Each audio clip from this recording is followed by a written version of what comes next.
Another edition of Strike Season Podcast. Myself, Doc Holiday. Marlo is on the way, just leaving his daughter's flag football game, on his way to a softball game. But we're gonna get his insight on a couple of things. Lot been going on this week. Um, I'll get to I'll get to the good first. We'll get to the good first. So the good is, whenever it's podcast day,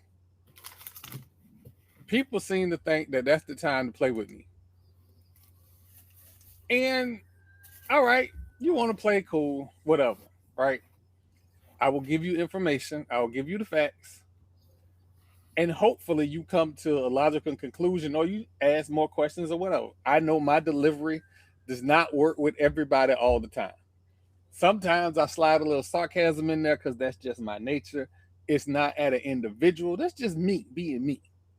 But if the comedy doesn't work for you and you take it personal, it's not a personal shot. But there are people who know that it's never a personal shot, but they seem to think that's the time to show up and show out. So, for y'all, I'm going to take a couple seconds just for you. First, as you can see, this is the school that I went to. I didn't go to Sacramento State. I didn't go to SMU. I didn't go to any other school other than Florida State. Well, junior college, I don't count it. And, them 3 years in grad school, we don't count them either. We'll just pretend they didn't exist. But these are the schools that I talk about when I talk about love. FAMU, I am a fan of FAMU, and I absolutely love FAMU. Nothing I say or do is to denigrate any FCS school or FBS school. I just give you information because the information was given to me. Because as a fan of college sport, I would want to have the most information possible. And we try to get many people on here to give you that information. Now, if you can't handle that information, that's on you. And for those who don't know what I'm talking about, I'm going to go ahead and tell you what I'm talking about. So, in the last 2 weeks, two schools have gone from FCS to FBS. North Dakota State and Sacramento State. The way these two teams went to their FBS conferences are very similar to the way another school, SMU, went to their conference. However, we have details about Sac State's deal and SMU's deal. We know the details. The details are SMU agreed to become a member of the ACC and not take conference revenue for 9 years. Well, why would they do that? That makes no sense. Well, see, people who like to throw raffles wanted to get cute and say, oh, they got money at the yin yang and they raised $150 million. Here's the news flash. They raised $150 million going into the ACC. They're not raising $150 million every year. That's not happening. They're raising money, but it ain't $150 million. So that is a economic concern. Let's look at the Sac State deal. Not the exact same deal. The schools are not going to the same level of FBS conference, but listen to important details. Important details. Sac State goes to the MAC. They get no share of conference revenue for 5 years. That doesn't mean they're only going to be in their conference for 5 years. They get no share of the revenue for 5 years. All right. Why would they do that? Newsflash, Sacramento is a top 20 media market and it's in California. Where does the MAC not have teams, California. And wouldn't it be a good thing if they had not only a team in California, but in a top media market in California? Now, all the different numbers about what that media market value is, that's neither here nor there. Why is that neither here nor there? Because the MAC just signed a new media rights deal. Guess who also just signed a new media rights deal? The Mountain West. So if the MAC knew the Mountain West was in negotiation for a new media rights deal, and their media rights deal expired this year, what you think the Mountain West gonna do? They're gonna look for somebody to improve the deal that they are getting, and they did that. In 9 years, well, 9 years at the time of signing, guess what happens with the ACC? They're going to be renegotiating their deal. That's why you don't worry about taking money right now. You're investing in your infrastructure. So when you willfully obtuse people who ride the short bus to the university can't put two and two together, that's what I was talking about. I wasn't trying to be mean. I wasn't trying to. I've been talking about media rights deal for the last 3 years. Ever since Yard Talk told me the SWAC deal ain't what I thought it was. I've been researching this like it's going out of style. Remember, I'm the one that told y'all Clemson was suing the ACC over media rights revenue. This ain't new. These conference realignments aren't happening in a bubble. They are happening for a reason. But if you keep thinking that this is all coincidence, that this is just all happening on an accident, you're about to be in a rude awakening. And on top of that, North Dakota State is not getting a full share of the media rights deal from the Mountain West. They're getting a lower share. And then at some point, the conference will take a look at what their numbers are, and they'll adjust from there. That's not abnormal. That is something completely normal. I think the Big Ten does the same thing. So everybody needs to relax. It's okay, even me. But I do like to get into Twitter fights when people stupid. So for that, I apologize. I'm allergic to stupid people, and I immediately start swinging. So I apologize. Well, let me say this. SMU do got money, and they got old people money. They got long old people money. Mm-hmm. So I don't think with them not taking revenue from the conference for the 9 years is an issue because you can recoup all that back once the contract is over. And then two, you never know what's going to happen between those 9 years because the ACC might decide, like, say, hey, we could just go ahead, let's make a new deal, like in between. So it's not like SMU is doing anything wrong, but the thing is with SMU is that they're still suffering from the remnants of when they was in the old Southwest Conference because nobody wants to take them. Because if that was the case, they would have been in the Big 12 a very long time ago when the Big 12 was formed. 30 plus years ago. When the Big 12 was formed, they could have took SMU, they could have took Rice, they could have took Houston, they could have took all those other schools. But why? Because they felt like that at the time, Houston wasn't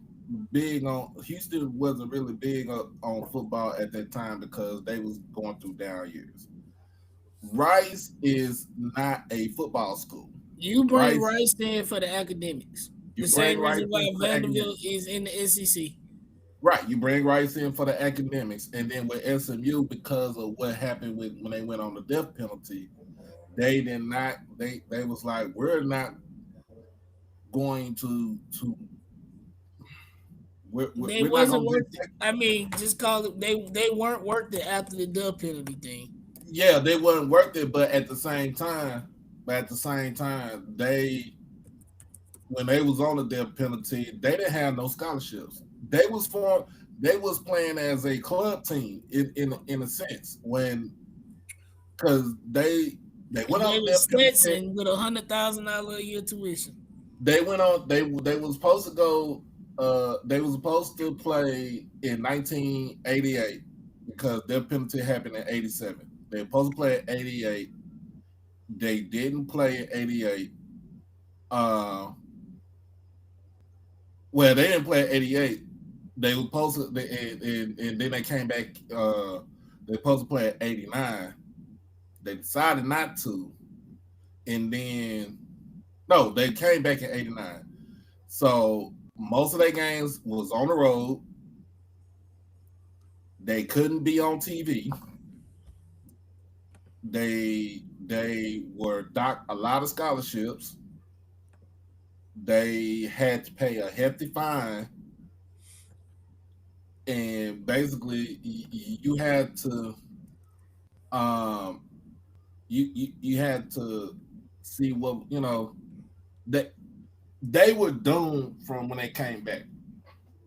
But when you look at it, there were schools in the Big 12 that I wouldn't even took. I would not have took Kansas State in football at that time. Yes, I would not have took an Oklahoma State at that time because they was trash. Now basketball wise, wrestling, they goats. Okay, I would not even took Iowa State. Not to change the subject, but since you brought up wrestling, shouts out to Delaware State for launching their women's wrestling program. Yeah, I think they had their first match a couple weeks ago. 2 weeks ago. I think I dropped some of the highlights in the group chat, but fire. All right. Yeah. Back to you. Shout out to them. But at the end of the day, at the end of the day, the Big 12 could have still brought SMU back in once they started when they rebranded, when Texas and OU left, when Missouri and Texas A&M left for the SEC. They could have brought in SMU. They decided not to. They brought in TCU. TCU when that was the other school back in '95. TCU when they were not as great in football and everything like that. So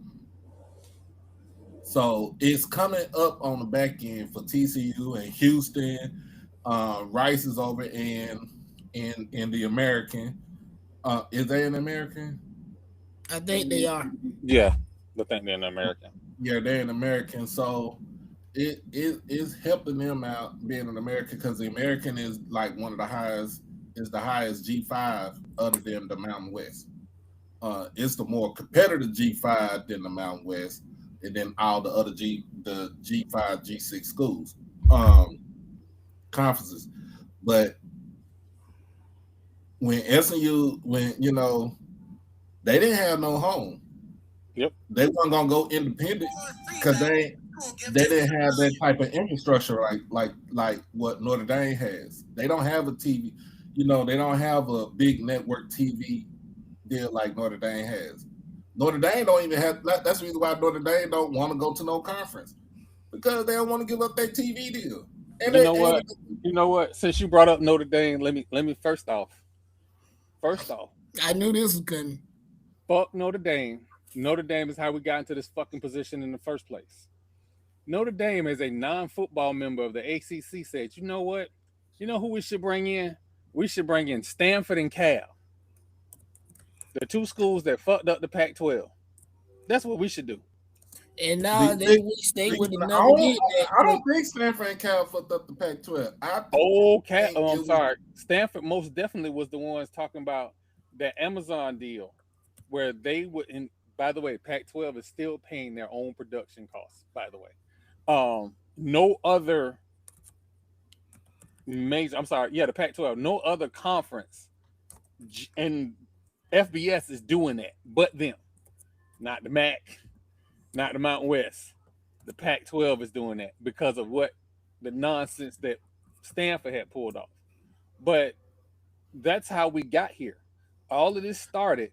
This is how the lawsuit started. The lawsuit started because Notre Dame said you need to bring in Cal and Stanford, and Florida State was like, "I think the fuck not."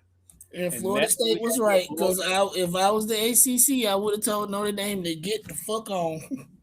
So that's how all of this started. It do help out the academic resume for the ACC. The ACC don't need academic help. The ACC doesn't need academic help. You have UNC, you got Duke, you have Syracuse. You don't need academic help. They're fine. They are fine without them, academic wise. Hey, I'm gonna be real with you. Stanford, it's just like like I said, is all Stanford and Cal going to the ACC was just like how FAMU and Bethune-Cookman came into the SWAC. But at least our move made fucking sense. It made sense. It wasn't. And see, that's the fun. And here's the crazy thing. People said that y'all move was a lateral move. I don't think it was a lateral move. I think it was a lateral move if you don't know what you're talking about. Right. But I don't. That's what I said. I don't think it was a lateral move. I think it was. They said how this show Star Search. Y'all remember that shit? But it made perfect sense because now the conference footprint goes all the way from Texas all the way to Florida. All we need is a Georgia school, and we good. Ooh, I know. You know what? I ain't finna start that right now. Don't start no shit. This. Don't start no shit. I say this about Stanford. Stanford was like a Bethune-Cookman because they was in a booster war. Them and the boosters was at war. The school and the boosters was at war. And the boosters won. So, just like Bethune-Cookman kind of squashed their little beef with their alumni association. Same thing. I ain't gonna put Cookman business out there, but they had more than a little beef with their alumni. Oh, I know. It went there. It went all the way there. I'm gonna be nice to them, they kind of sort of. I ain't gonna bring it up. They would try to bring out the Dracos and everything. Hello, they was letting the chopper sing over there. Boy, hey, no, but with Stanford always think they were better than anybody else. That's the reason why Cal can't really fucking stand them at all. Because Cal is a flagship. Cal is a flagship. Cal Berkeley is a progressive. It's progressive. It's everything that Stanford is not. So when you think about it, Cal really wanted to stay in the Pac-12. But they couldn't. Cal really wanted to stay in the Pac-12. But they knew that once those LA schools left out, that was it. And that's when Notre Dame stepped in. Can I call them a BAN? Can I call them a BAN? Would that be wrong? That'd be wrong. Bitch ass niggas. I mean, you're right, but it would be wrong. They the Catholics. They the Catholics. I'm just calling them. They the church pedophiles. Woo! Wow. Okay. Moving along. Hey, so, but at the end of the day, SMU should be in the Big 12. The California schools should be back in the Pac-12. Hey, I said in the group that this realignment gonna happen before 10 years. It is. Again. It is. I think Stanford has already said they like 45 mil over budget, and I'm like, yeah, because you have to send 17 teams to the East Coast 12 times a year. Oh, and they're not taking revenue either. By the way, And the East Coast teams have to had to go all the way to California. And your halfway point is Dallas, Texas. Either Dallas or Denver. That's the halfway point. No, for the ACC. Oh no, yeah, it's right there. Dallas, Denver. Dallas right there in the middle. So yeah. So, dude, did you? I didn't do nothing. It just does. It'll catch up. Don't worry about it. It'll catch up. But and this is all important because of a couple things. Every time a FCS school talks about or makes a move to FBS, it becomes a fucking referendum on HBCU sports. And people who don't know what the fuck they talking about start talking. And it pisses me off. Like the kids say, you be pissing off me and my homegirls. Yeah. Shut up. I'm going to say this again, right? I was supposed to switch shirts because I really was going to go off on them, that South Dakota State dude, but I said, no, I'm going to be the good Christian today. But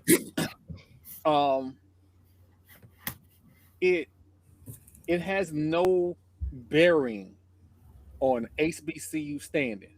We keep going into these diatribes of which schools can be FBS and which schools ain't. And I'm going to bring up the name of he who must not be named. Do not. 2 reasons. One, that son of a bitch said something halfway smart. The next thing he did was start naming schools who can go FBS. And for some reason, this time he left out FAMU.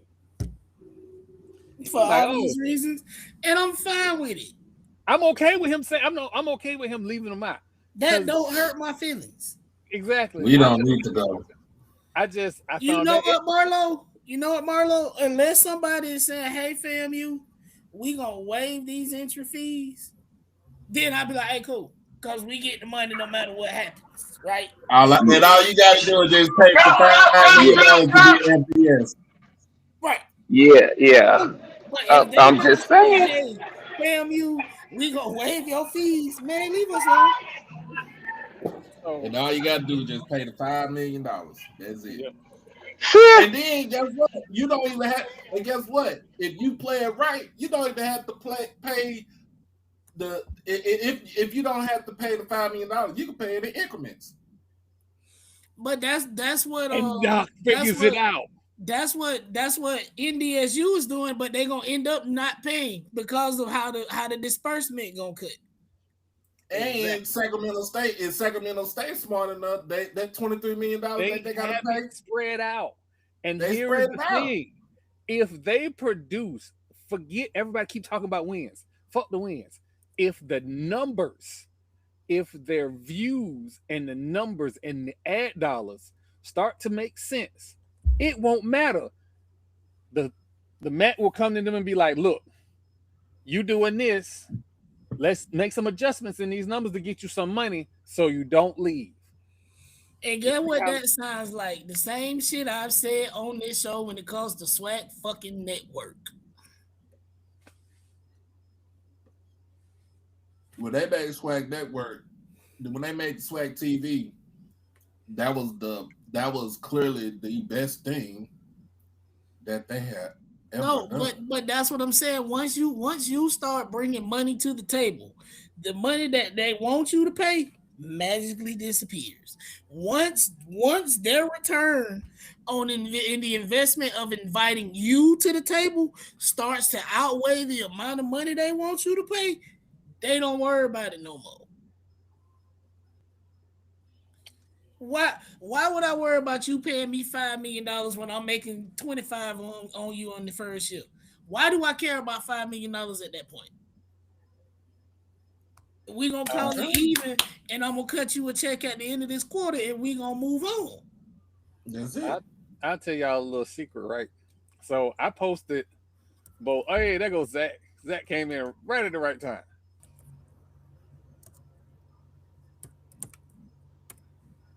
My boy Blue. What's good, guys? Y'all got me loud and clear? Yeah, Yep. we got you loud and clear. Out of here. Hey, Sweet. so a lot going on. I know you down there looking at the prospects. So before I get to the craziness, I'm gonna ask you probably a question that everybody's asking you. What player has stood out to you? So there's only been one day of practice so far, but I talked to Gerald Huggins about this. Man, y'all got to get him on to talk some HBCU prospects, man. That's my guy from Draft HBCU, and he does all our scouting reports on FCS Football Central. But, bro, Eric Hunter doesn't even look like he belongs here. Like, there's always that player that it looks so good that it's like, why are you here? Like, this isn't fair. It's like taking a 7A player and putting them in like a 1A all-star game. It's like, this isn't the same level of talent. And Elijah Williams made this game look like that last year, right? If you guys remember throughout the week, Elijah Williams was taking people's souls in one-on-ones, like to the point where the coach, like Chinnis Berry, was yelling at him, get your hands off that young man. Like, he has a family. Like, doing them like that in one-on-ones. And so, like, I'll say this: like, Eric Hunter doesn't That man look like. said, keep your hands to yourself. Yeah, exactly. Like, I mean, bro, he pancaked someone every single day of O-line, D-line one-on-ones as a D lineman. Like, put someone in the dirt. As an O lineman, bro, like, bro, getting pancaked once is bad enough, but could y'all imagine getting pancaked like 2-3 times Multiple in like a times. week? At an all-star game. So like this is a kid pancaking guys who were top prospects, but Eric Hunter's the guy for that question.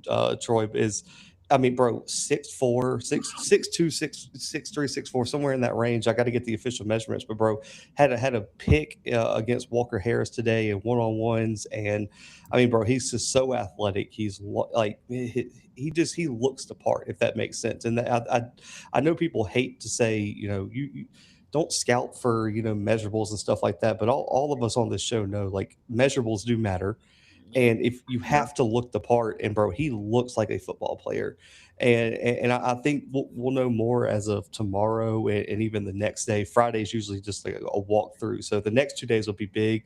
But bro, Eric Hunter doesn't even look like he belongs on the field. And funny enough, like this is why I give props, and Doc knows what I'm about to say here because I've covered the HBCU Legacy Bowl every single year since its inception, like 5 years ago. This is the 5th year of it, and I've been here every year. There's a lot of HBCU prospects that get other bowl game invites that won't come back and show up to this one. Eric Hunter went to the American Bowl and balled out. It was the first year of the American Bowl down there, and I think like Orlando or something like that this year. Guys, he went the whole week, practiced there, played in the game, and still made sure that he was going to show up and play in the HBCU Legacy Bowl. And I think that speaks more volumes about the type of kid he is than anything, because we've seen a lot of prospects go to other bowl games and say, bro, I'm too good for the HBCU Legacy Bowl, or I'm not coming back and playing in that. What else do I have to prove? And for him to be out there playing, I think that speaks volumes. Man, just bring them to the Cowboys. We got a young defensive coordinator, defensive staff. Bring them over here to the Cowboys. I was about to say something. We need linebackers. I was going to say something very out of pocket, but I'm going to shut up. We got company. Well, so there's that. All right. So there has been some realignment, and some of the contract details have come out. From a competitive standpoint, Blue, you talked about NDSU possibly winning the Mountain West. I am now of the belief that they are definitely walking in top 14. Do you think they seriously have prospects of, and they can't win, but for all intents and purposes, do you think they can win year one in the Mountain West? Yeah, I do. Because listen, like, there's a difference. I will say this, and I get your point, and I'm not saying you're wrong, right? Like, I mean, listen, we all make preseason prognostications, and whatever it may be. But bro, every single time NDSU matches up with the G5 program, like that. I mean, guys, when's the last time they played one? You want to know why? Because nobody would play them. Like, they were like, yeah, we're not playing that school. And I do think there's a level of talent they have on that in that program that is G6 level. Like I don't think it's a huge step up. Now, Troy, the only reason I'm against you on like they can't compete is because most of the top teams in the Mountain West left. Like if you keep those top Mountain West teams in and don't send them to the Pac-12, I'm with you. I think there's some growing pains, right? Because got like for whatever you want to say, yes, they might not have the natties, but Boise State's a program. And some of those other Mountain West programs that went with Boise State to the Pac-12, like those are programs. Now, the problem is I think outside of really UNLV, Troy, I don't think anyone has like a program that's left in the Mountain West. Yeah. And that's the thing is I think it's going to come down to can they get past Dan Mullen? And that's going to be the question because listen, you can say all you want about Dan Mullen, right? But listen, man, I grew up on SEC football and that dude can recruit. Like if there's one thing he's going to do, it's going to be recruit. And so UNLV is going to be their biggest challenge, in my opinion. But I really do think, Troy, that they're going to come in and be a top 3 team in that conference immediately. Because I'll say this. I was of the belief, and so were a lot of other people in Fargo, that the backup quarterback was better than Cole Payton as a passer. I was saying that, but people told me I was stupid, so I was just like, I'm gonna stop talking. Bro, he's a baller. Listen, Nathan Hayes, and he's just as athletic, like just as fast. Like but the one thing is he doesn't have the weight that Cole Payton does, right? Because Cole Payton would be out there running at 220. Nathan Hayes is a bit like a thinner athlete, if that makes sense. Like he's a little bit more lanky, and but his athleticism surprises you, right? You see Cole Payton, and if you ever seen him in person, it's like, well, damn, man, like that kid's probably a baller. Like he looks the part. Nathan Hayes might not necessarily look the part, and so I think that's going to be the difference. But Troy, like they've been successful everywhere. Like people, because this is what got me about the whole NDSU talk, and there were some people mad they wouldn't move up. But listen, Sam McKim, Sam Herder were telling you guys like this program, as soon as they get a legit invite, they're gone. Like they do not want to be here. They were not masquerading as an FCS program. Like they were trying to actively move up. The problem is they weren't vocal about it like a Sac State was, right? They were doing it behind the scenes, so people got the misconception. You guys saw they got half an invite, and they told the Mountain West, what do we got to do to go? Like, we're ready. We got all this money. We got all this funding. And what people were saying is, like, you look back in the history, NDSU didn't always dominate the FCS. Guys, they didn't move up till 04. So they weren't even eligible for the playoffs multiple years. Guys, they probably would have won the 07 national title if they were eligible. Like, they were that good that year. And so, and you go back to their D2 history, guys, they were winning natties at D2 as well. And they've been good the entire time that they've been a football program. So Troy, I think the difference is they're going to have acts that, again, they're a state program, and we said that gave them an unfair advantage in the FCS. Guys, I think it gives them an unfair advantage in the Mountain West. Like they're still a flagship program. So guess what? All those kids that were leaving North Dakota and South Dakota and those Midwest schools to go to Nebraska, to Iowa State, guess where they're going to go now? North Dakota State's going to land some of those guys. So I think the talent floor of that program rises a little bit. So that's the only reason I am confident, Troy, that they're going to find immediate success in the Mountain West. So I got a question. When it comes down to football membership, so in the Mountain West in the football, you got UTEP coming in, which is really nothing to be afraid of. You got Northern Illinois coming in as far as football only. And then you got North Dakota State. But you keep Air Force, Wyoming, UNLV, Reno, and what's the other school?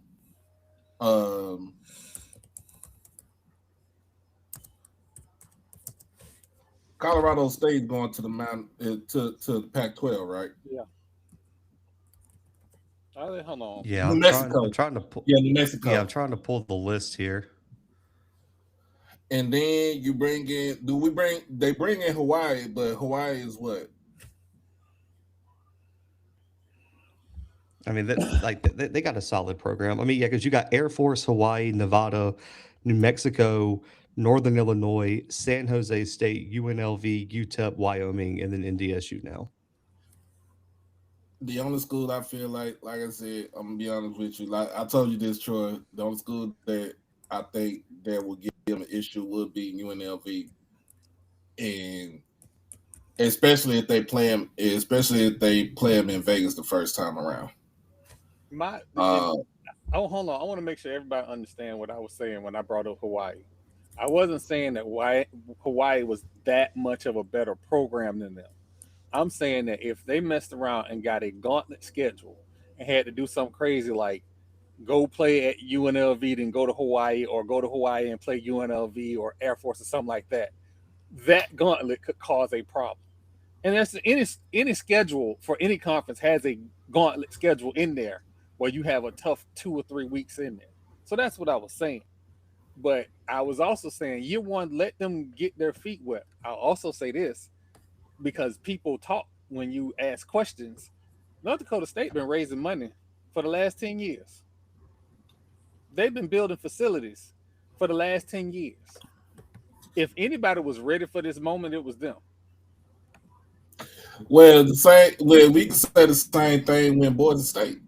Like I said, Boise State and North Dakota State is pretty much a mirror image of each other because Boise State started off as a JUCO at first, then they switched over to Division II, and then they became a 1AA, and then when they moved up to the FBS.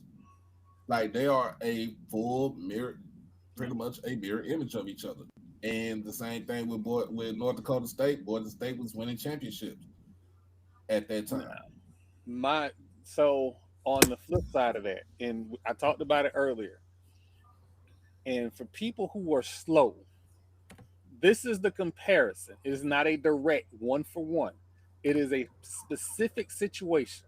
One, when I compared the UNLV entrance, I'm sorry, not UNLV, the SMU entrance into the ACC, and compared it to the entrance of Sac State into the MAC, it was because of the giving up of conference revenue for X amount of years.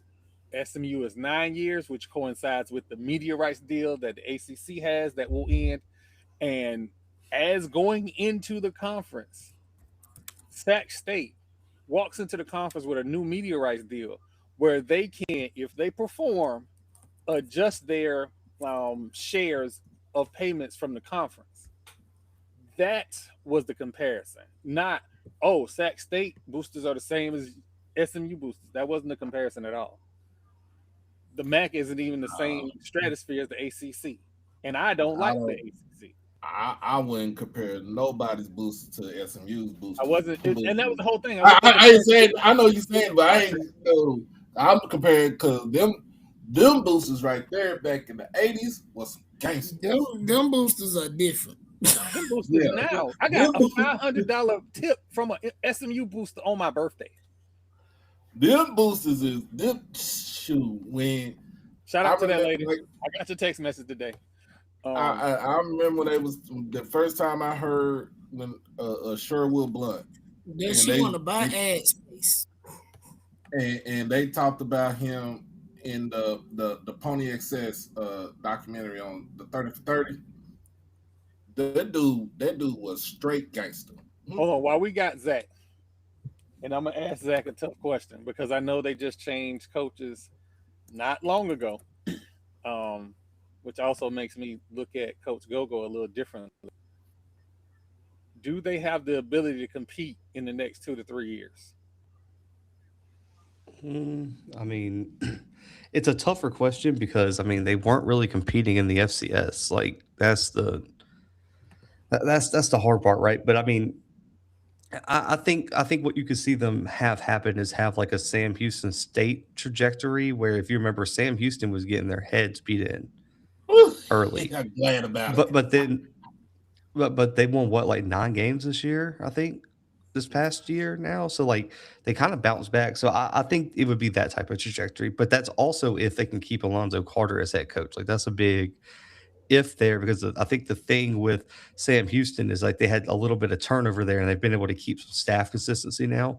And so I think that's going to be the key for Sac State to have success because to be honest with you guys, I mean, that's really the difference is that Sac State's a sub 500 football program in their history. They're not North Dakota State. So I think that's kind of the look there. And then I think the reason that there's so much pushback for what they're paying is, guys, there's been so many reports about the MAC being like on the verge of just not really being there even in 5 years, right? Because there's been a handful of MAC programs that have looked at moving down and joining the Horizon, and some of the football programs joining the FCS. And so, and then also too, North Dakota State joined the conference as a football only member. Sacramento State just signed a 5-year deal with the conference that when it expires, they either re up it or they go FBS independent or they get an invite to another conference. And the worry here for I think a lot of people are the Mountain West already told you they didn't want you. You said, "Hey, can we join the club?" They said, "No, we're going to invite UC Davis in all their sports except for football." "Hey, can we join it now?" "Heard y'all looking for a member." "No, we're going to go get North Dakota State instead of y'all." The Pac-12 just pretty much said they didn't want you. Is that going to change in 5 years? It may. And I think if they're able to get into the Pac-12 or Mountain West at the end of 5 years, guys, I think this was an okay move, right?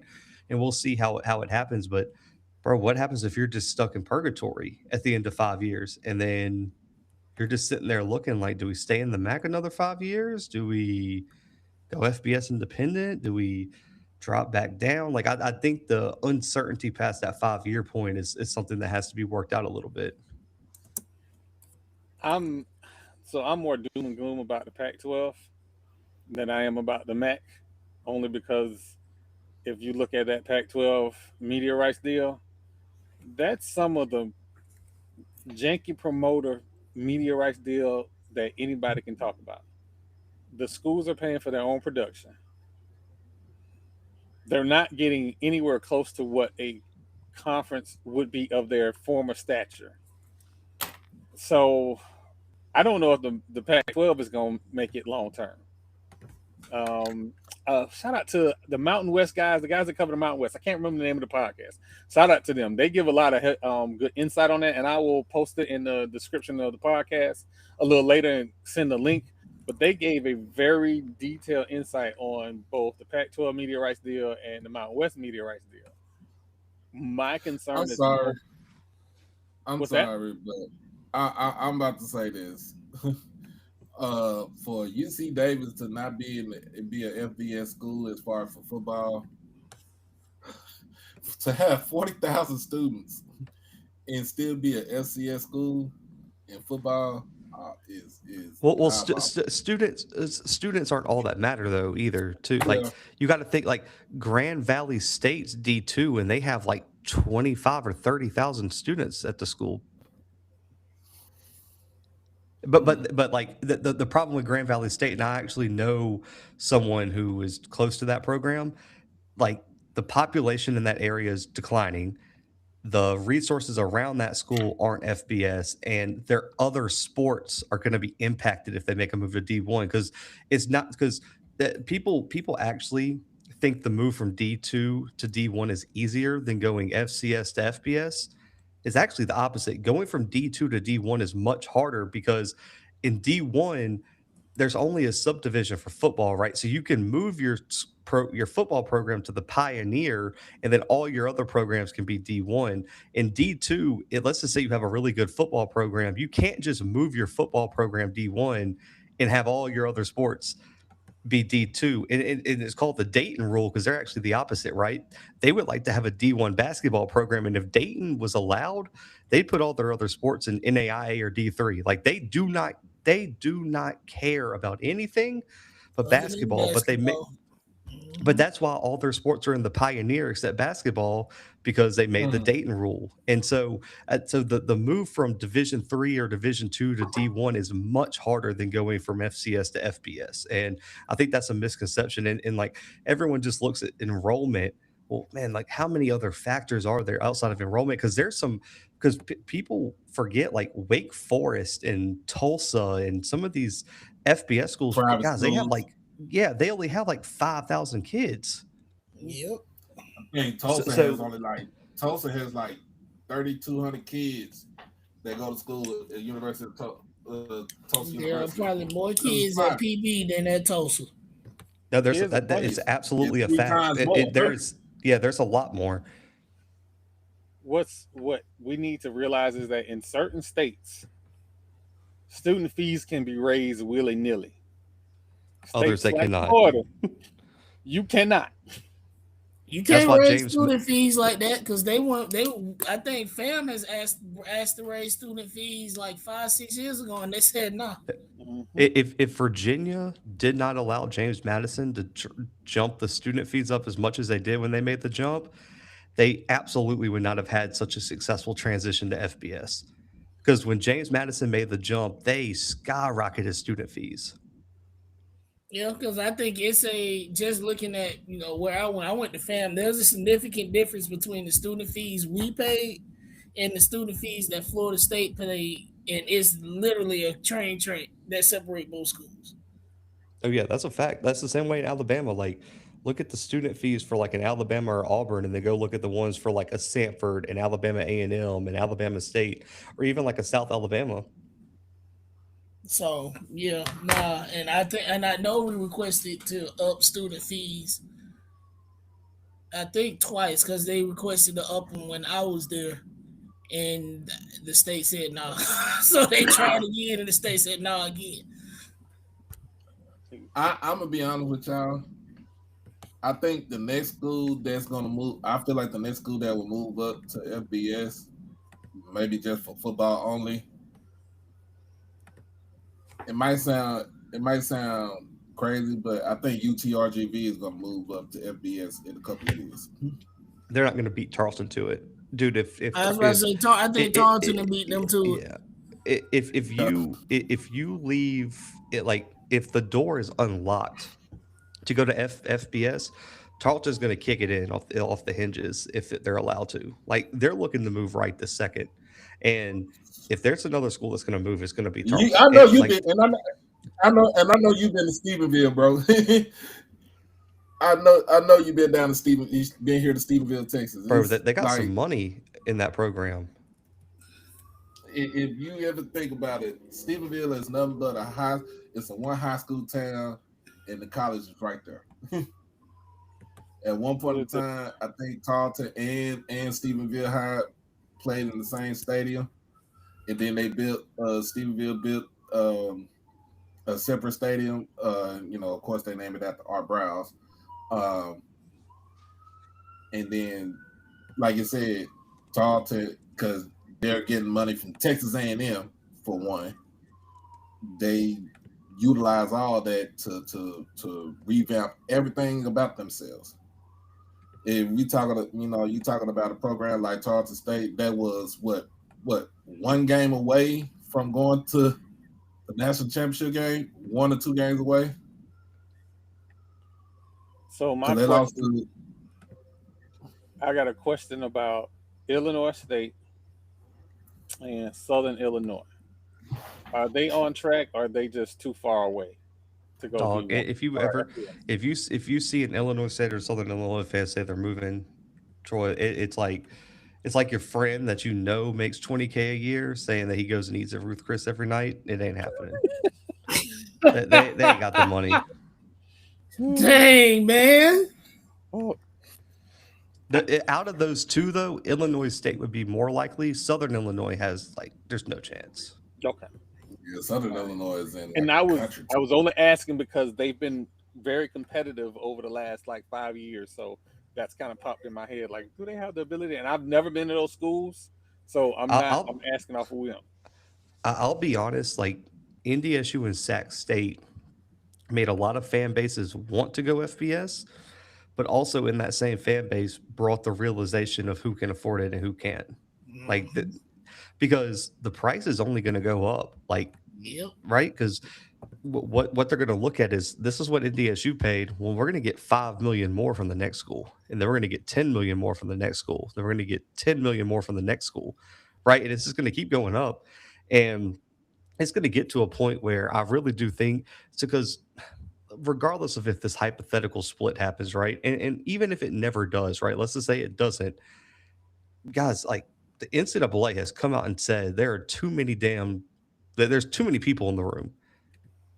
All of y'all can't be here at FBS. Like, and they've said that openly. And I'm telling you guys, if the NCAA gets this antitrust thing figured out and they do pull some strings, some of y'all are coming back to the FCS, whether y'all like it or not. They're sending some people down. It is also a high chance that some money will slide back to the FCS as well. Like in terms of how the playoff system is currently ran. Well, that's already happening. Like, I mean, the private equity thing has continued to move behind the scenes from what I'm told, and there should be an update on that in the coming months. But like the other thing too is, this is what was going to be my main point, is that like everyone talks about this hypothetical split. So let's just say it happens, right? And the P4 leaves, and there's 3 Division I subdivisions, right? There's FBS, the new quote unquote FCS, and then you got this third subdivision, which was the old FCS, and a lot of people are going to deem it the new D2. Let's say that happens. Everyone just thinks that middle subdivision is going to want, like, let's just say Montana State, South Dakota State don't move up. They're still in FCS when the split happens. Everyone just assumes that middle group is going to pull those programs up with them. Why would they do that? More bodies in the room means you decrease your share at that point. And if you're North Dakota State, right, yes, you love the rivalry with South Dakota State, but Troy, if you moved into a neighborhood and you had to pay $18 million to move to that neighborhood, well, when that fee goes away, are you going to be real happy at me moving into the neighborhood and not having to pay $18 million? Hell no. So guess what we're going to do? Troy's not going to vote me into the neighborhood. Troy's going to be like, man, you better fork up some 18 million, send it to my bank account. If anything, like, well, the rest of us got to split this money. Like, we all paid to get here.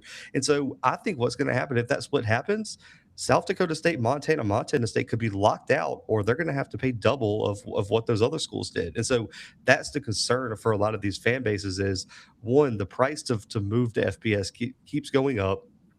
The long-term certainty of what that subdivision looks like is way in doubt, right? Nobody knows. Everything is hypothetical right now, and it could change tomorrow, guys. And then the third thing is, what happens if the price goes up even more and we're really not going to be able to afford it and they do lock us out? Then the concern is like, man, we're going to be stuck here in this third subdivision, which is pretty much D2. There is, and like you said, there's a lot of hypotheticals. I am the chaos agent. I'm hoping that the Big and the SEC agree on a playoff format. I don't think it'll be 24 teams. If they do agree to 2014 playoff format, yes, all hell will break loose, and that split will happen faster than I think. But I think we'll get to 16 before we get to 24. Everything moves slow. Yeah, it'll move slow. If it gets to 24 in the next 2 years, dear Father God. Yeah, it's going to be well, like that's what, and I know this is a controversial opinion, and I'm in the minority, and I know all G6 fans are going to hate me and hate this podcast that I said it on here, but like at the end of the day, like to act like that there's no difference between the G6 and the SEC is dumb. Like, that is literally stupid. Like, there's bro, if you think Florida State and James Madison are the same type of programs, like, you don't know what you're talking about. And the G6 would be better off if the P4 had their own thing, because in my mind as a college football fan, I like and listen, parity, we can debate all day what parity really is and if there's ever been any. I don't think there has been, but there would be more parity if the G6 just had their own thing. Like, Tulane should not be playing for the same national title that Alabama is playing for. It's not an even playing field. Hey, they about to blow your mentions up, bro. Good, because like that's fine. I'm about to make it worse. They should have never been in the playoff in the first place. They about to print out fake pictures of you and take them to target practice. That's cool, because here's what they'll say. They're like, oh, you're not a real football fan. You don't want to see extra football. No, I do. But give me Tulane versus James Madison for a G6 national championship. I want to see more football, though. I don't want to see somebody get mollywopped in the national semifinal. Exactly. And I don't even think it's fair. Like, listen, and I'll go a step further. There's some P4 teams that really aren't, that would be better competing in the G6 playoffs. We can name a That's couple. why I'm looking at you, Rutgers, Yep. Northwestern, Mm. Vanderbilt. Well, Vanderbilt historically, Vanderbilt now, maybe y'all might be invited, but like last couple of years, maybe. Vanderbilt won't get I'm about to invited say, because I'm about to say, bro, hey, Zach, if Josh was on here right now. Yeah, Pavia played his 9th and final year of college football, so maybe they go back to the gutter. But like, y'all know what I'm talking about. I mean, there's those P4 programs that have no business competing you look at at that them level and try either. to understand how and why. I only call two What is going conferences. I only call two conferences P anything. It's two power conferences. It's two desperate conferences, and then there's the G6. That's it. The ACC and the Big 12, they are in a desperate situation. They are desperately trying to be like the Big 10 and the SEC, and it's not I working. don't think the Big 12 even cares about. I mean, I don't think they even worried about it because in the Big 12, it's all about basketball and baseball. I probably would agree with you on that because of the fact. Do y'all realize the Big got $73 million per institution? Northwestern sucks at football. But Northwestern is a damn good academic school. Kellogg School of Business. Hello. You can't put academics on TV. Tell that to Florida State. They do. Yeah, Yes, they do. They put it on TV. It's They put it on TV all the time. Hold on. In commercials. Hold on. I'm not talking about that. I'm talking about them fans don't. I'm the Florida State alum that say if you show me one more academic American in my goddamn timeline, I'm gonna flip a table. Florida State I'm trying that to guy. make their case to go to the Big Ten, so they gonna That's keep already coming out. done. That's how many viewers is the spelling bee getting on ESPN, like compared to a college football game? Like, I mean, Millions. hold on. What was that? Was that Conference USA that had like the highest average was like 23,000 people in attendance at their football game? probably. Was that Conference USA? I'm surprised it's as high as 23,000. To be completely honest with you, I don't know if Steve. I don't know if Sam Houston had 23,000 people show up across all 12 of their games. I'm about to say, ain't Sam Houston renovating Bauer Stadium too, right? Yeah, they're renovating their stadium, so I don't even think they had like 400 people show up to a game. Jesus. Do you think? I really hate Sam Houston. I hate that school. I hate that school with a passion. Only because I went to Stephen F. Austin for a good little bit. I hate it. I hate them. Prison City. And they got the perfect color for them too. Jumpsuit orange. And again, I want to make sure we reiterate this. Just because a school in FCS goes to FBS, that does not become a referendum on HBCUs and where they are in athletics. Oh my God. We're not doing that. This was strictly about two schools moving up. That's it. That's all it was. Bro, like the think pieces, bro. Like, oh, like there's one school in the like there's one school in the SWAC that even has an athletic budget of $18 million. That's Prairie View. Like, yeah, because I mean, it's so dumb. Like, it's not even worth a conversation. Like, it's not happening. And if you want the best example of why it's not happening, go ask FAMU what happened. Hey, leave us alone. I'm still paying bills from a failed D1 move. That's what the alumni president said on a Zoom meeting. I will never forget that. That is stuck in my head forever. That was what, 2000? No, it was 2003, because Willie had actually transferred in and was practicing that summer from Clemson, and they wouldn't let him. Well, he was trying to transfer, and they would not let him transfer because we were attempting to move up. That's how he ended up at Citadel. That was stupid. I'm not gonna say fuck And that. the bad thing about it too, y'all was trying to go independent. I was like, hold on, which is outrageous. Outrageous. Absolutely insane. Whoever was y'all athletic director? We go. Who was athletic director at the time? Oh my God. Was that? Do you know Marlo? Winslow? No, hell no. Winslow didn't get there till 09. I was about to say Winslow was more recent, right? Yeah, Winslow was there in 2010, 2009, 2010. Because I was there when he was there. The problem is like there's probably like what 18 between the time of like moving up and down. Like Blue is the pimp named Slickback. You got to say the whole thing. You on thin ice. 17 national championships. A pimp named Slickback. Blue, you on thin ice, bro. I had to get Troy fired up on that one. Hey, Marlo, who was the AD when that happened? Marlo will remember.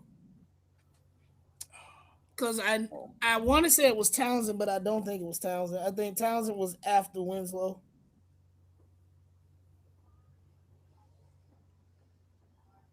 I really can't remember.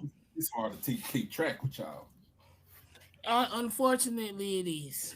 Unfortunately. That's crazy.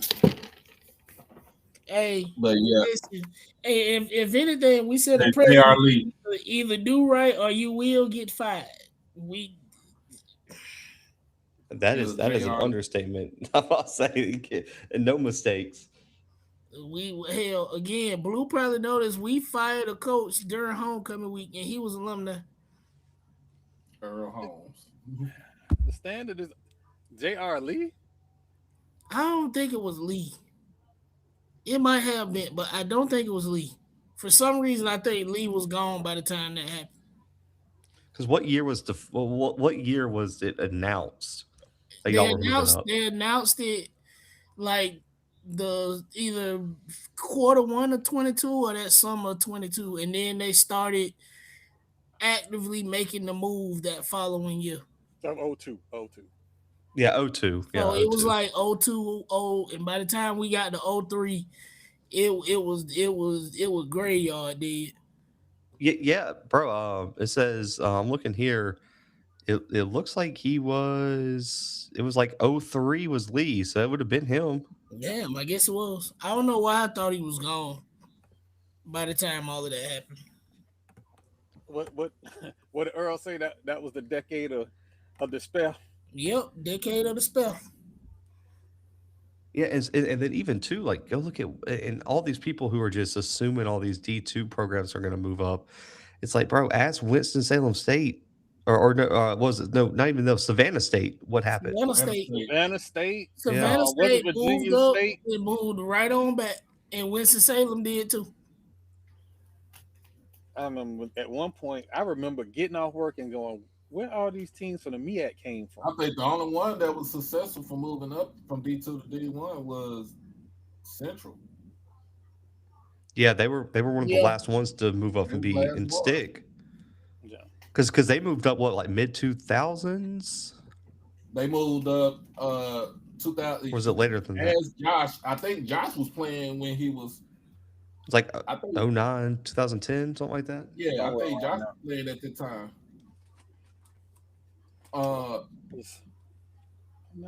Yeah, they moved up in 2011. 2011. He made Celebration Bowl. What? 6 years late. 5 years later. He went twice. Said Lee and Billy Joe had big. I mean, but that's the testament of building a culture and building a program and then moving when it makes sense. Yeah.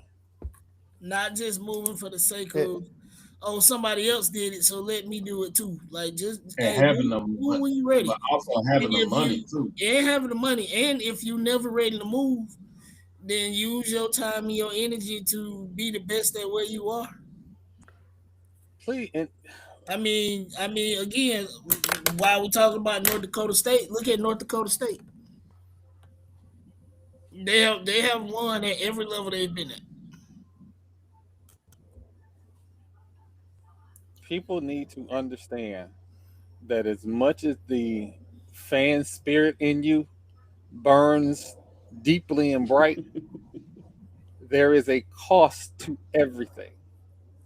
You need to And understand that there are FBS teams that are in the red and are going to be in the red By a whole lot for of the money. Not a little bit of money, future. a whole lot of money. Rutgers. Blue just said it. Rutgers.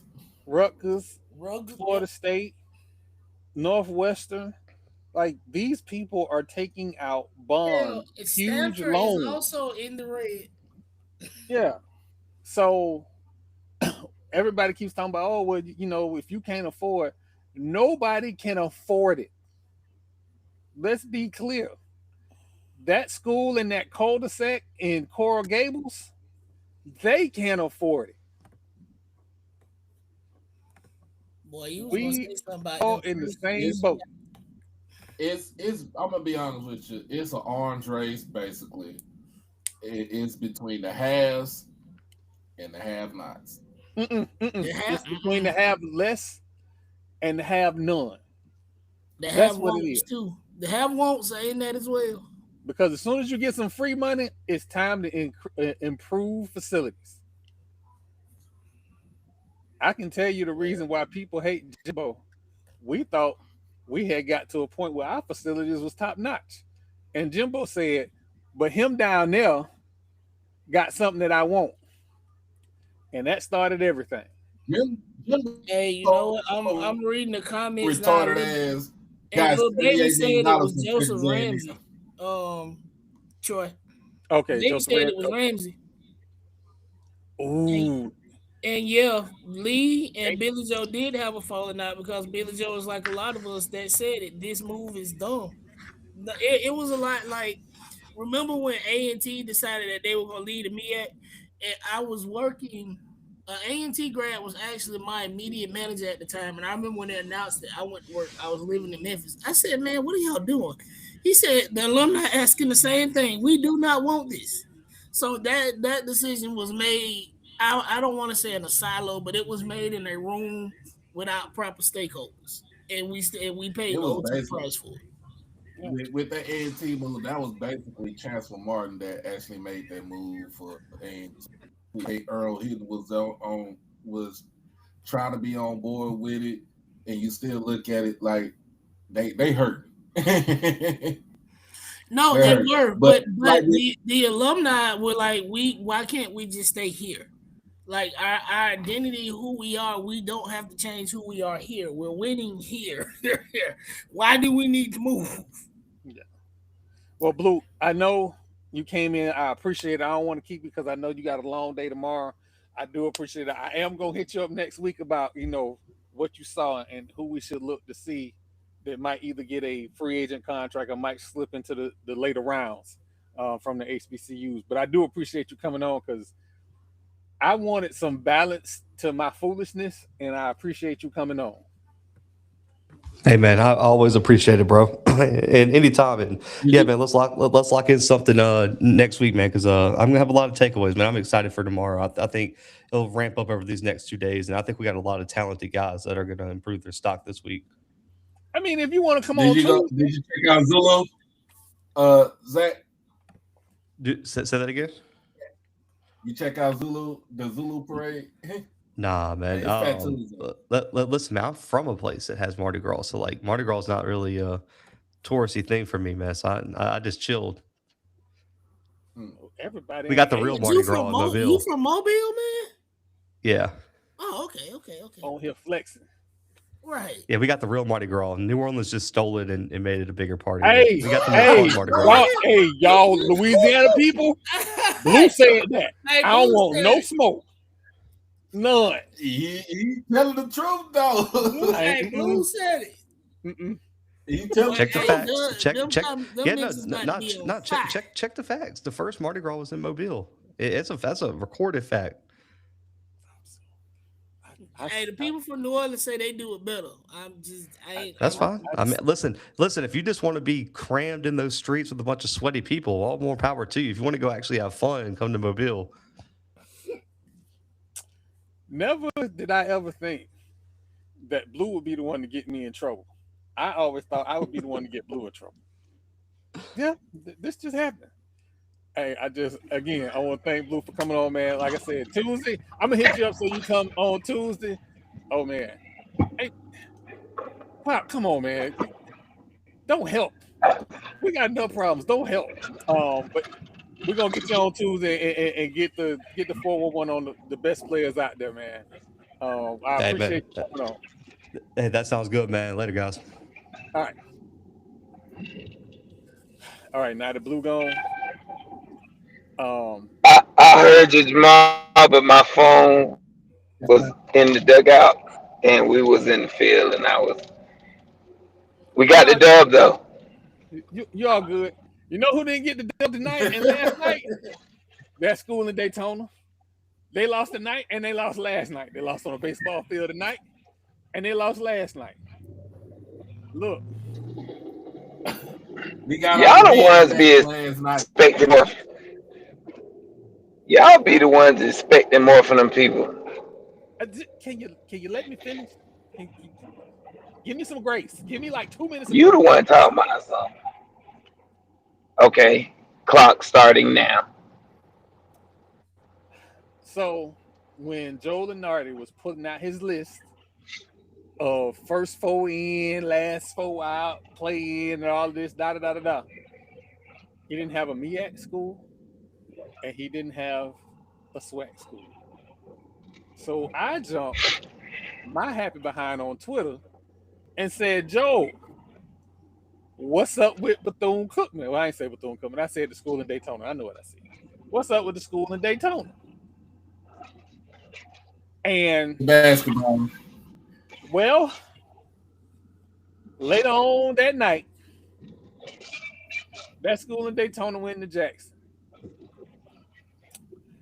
I couldn't watch all the game because I was watching the FAMU game. But on ESPNU, I said, oh, this is a close game. I'm going to come back in a little bit. And I went back to the FAMU game.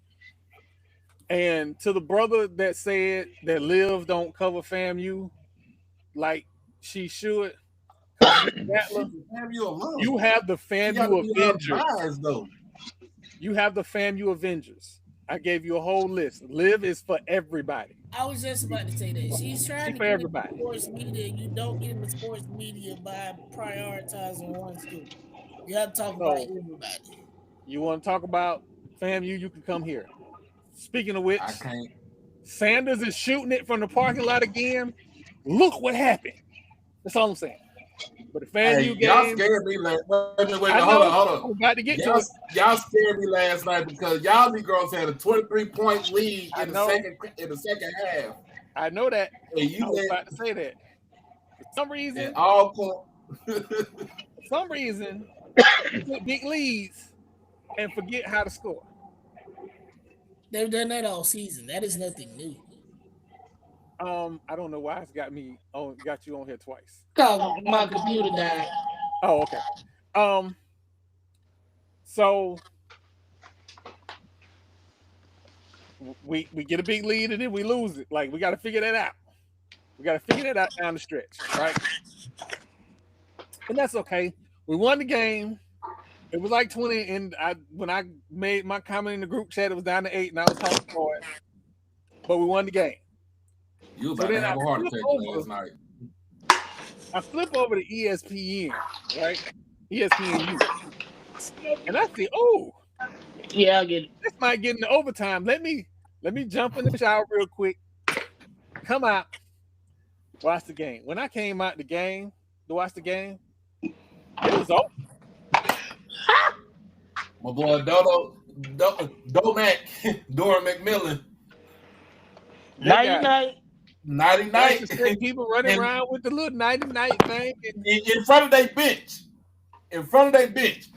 We had 3 players scored 20 points or more with Deshaun Ruffin, scoring 28. I think Jamie Mitchell, he had 20, and then Dorian McMillan had 21. Top three scorers. Cannot be your entire defense. One man cannot be your entire defense. The last time I seen that man play, he had like 4 steals, like 8 rebounds, and 12, 15 points. He cannot. I'm gonna give a shout out to Ruzon from Bethune. He balled last night. He had 25. I think he had 25, and if I'm not mistaken, it was like 8 rebounds. Yeah, 8 rebounds last night. He had a hard fall in the first half of the game, early in the game. But he balled last night. He was a hard man to stop, like for real. Like the ball gets inside, for Bethune. He's going for loose ball. He's going for the loose ball, diving on the floor. That's the type of player that I want right there. I think that's the reason why. These people finna lose to Italy. I think that's the reason why with Bethune, the way that their team is set up, it's gonna be hard for somebody to beat them in a tournament though. But they can't go 3-15 beyond 3-point line. Yeah, I say this. So I think this SWAC tournament is gonna be better than what we think it is. Ain't no runaway, nothing. I still don't think Grambling has hit their full stride. Although this Grambling team is constructed or plays a little bit different than what we're used to seeing from Coach Crary. I don't think Alabama A&M, and we're gonna find out about them on Thursday night. I don't think Alabama A&M is done growing either. So this tournament is gonna be real, real interesting. But shout out to that school of Daytona. Marlo, I ain't never saying that shit. I'm did you hear this? You're saying it now why Marlo ain't on here. You heard the sarcasm. Shout out to the school in Daytona. I ain't say their name. I said shout out to that school in Daytona for losing 2 in a row. That's all I said.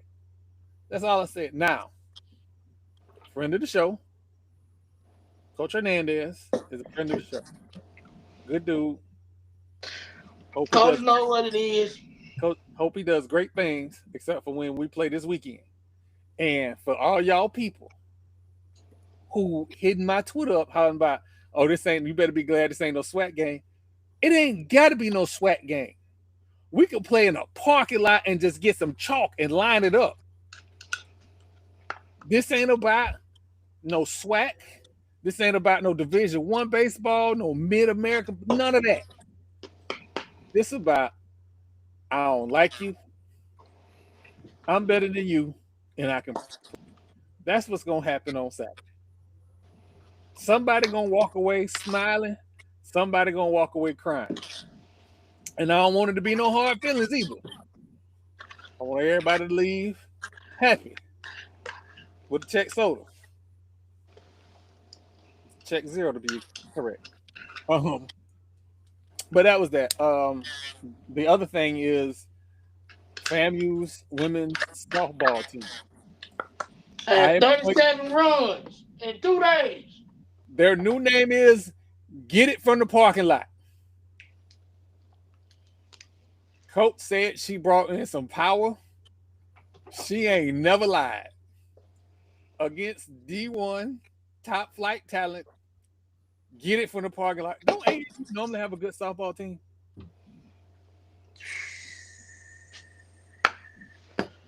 I feel like they do. I feel like years past they have had really good softball teams.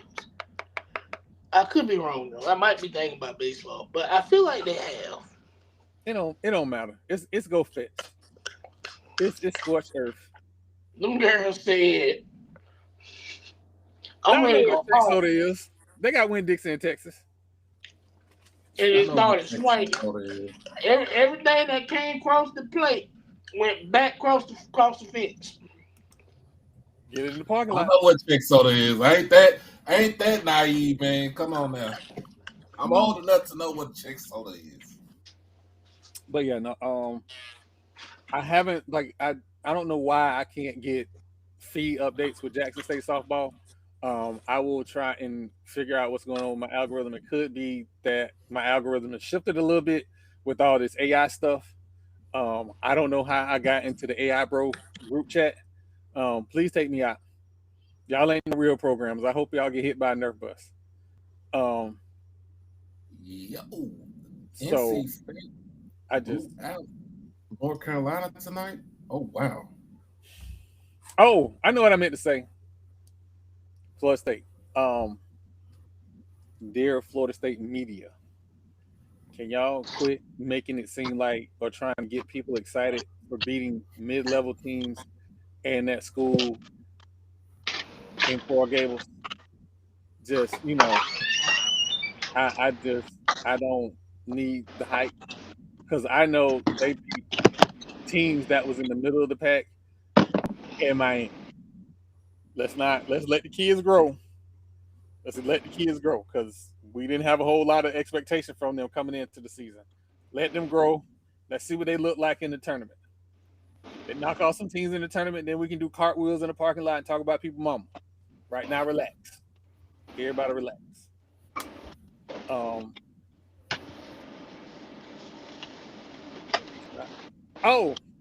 This is why I wanted Marlo on here, but we'll go ahead and talk about it now.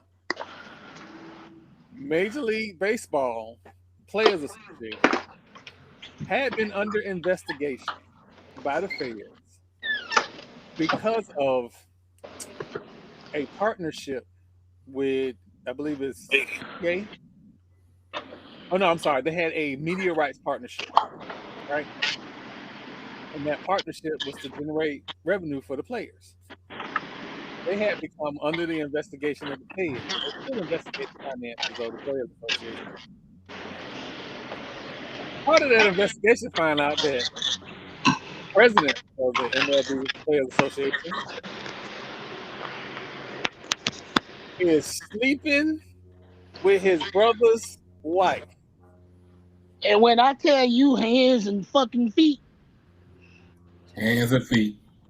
And Brian said Thanksgiving gonna be awkward. No, we gonna get it down doing nah, hell no. Easter Sunday. I'm coming to the house and knocking on your door right then and there. I don't give a damn your attorney there. The police can be outside. Mama can be there. I'm coming through the front door, both feet first. Cause first off, when you knew this was gonna come out, did you call your wife? Did you call your brother and say, "Hey man, I need you to know it's some rumors coming out." Did you work on your lie? Because that's the You know only what? thing you got. I feel like that ain't his first time doing that. They've been fussing over a girl since high school. And it might even be the wife he currently married to. They ain't his first time doing that. But either way,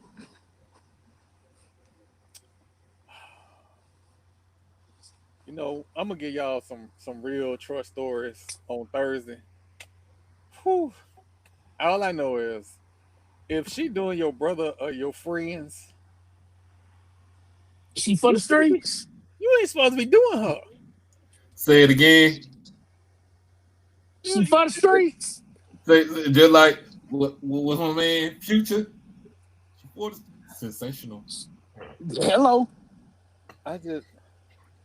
And I am no saint. I have in my look at God. Look at God. Look at God. Hey Marlo. What it do? So, we was just talking about the MLB being under investigation and the investigation found out that he was sleeping with his brother's wife. Yeah, they did that. I'm just saying that is a good old dose of clear people stuff if I ever seen it. He not clear. That's the but Yeah. he no. He might not He, be clear, but he has been in clear spaces for too fucking long. Jesus, EA. and Jesus. he identifies as clear. As clear. Yep. And Oh that's my why God. all of this has happened. You right, See? Marlo. I Just love saying. my viewers. Y'all, y'all are my tribe. Y'all are my tribe. I listen again. I'm not gonna sit here and pretend that like I live this wonderful, wholesome life. Like I have been in the streets. I have. But my relatives, women have been off limits. My close friends, women have been off limits. But I that's how it should It, be. it's understood in our culture for the most part. Right. Like like there is You no just justifying understanding the at point. that point. There is no understanding at that point because wait, what? and as a man who did a DNA test in a Bob Evans one night, I don't need them kind of problems in my life. The man said in a bar. Yo, He ain't lying. He ain't. You hadn't heard that story before, Doc? no. Oh Oh, man. damn. Yeah, I've been here a long time, dude. yeah. That story. That Yeah, that was that was lick nasty back then. Marlo, not today. Anyway, Try say no. Oh, that was a good plug. Hey, we got a good game on Unravel right now. 69, what is that? 67, and the game point is 75. I want a term, but I'm enthralled by this USA team and this curling. If they lose this match, it's gonna go You back know to what? saying our curler fell on the ice. You know what? I saw a good analogy because I don't know shit about the Winter Olympics. And they said the Winter Olympics is for private school kids, and the Summer Olympics is for public For school public kids. school. And that explains why the United States is getting their shit beat the fuck in gold medals by Europe. Oh man. Well, when it comes to hockey, when it comes to winter sports, we By can't. by Norway. By every fucking body. And then I found out that little stone that they pushing on curling costs like $14,000 and they only fucking make them in Ireland. Yeah, I can't afford that shit. That sport is not for me. I am not the target audience, and I'm perfectly fine with that. We getting flag football in LA. Go. Oh, hey, the tickets for the Olympics. I think the sign up opened like 2 weeks ago. Yeah. To sign up for them. I'm probably ass want to go. I'm probably gonna have to sell along or something. I Uh, listen. I'm trying to go too, and I'm like, man, them. My stock options gonna be coming in around that time. I might have to forego retirement.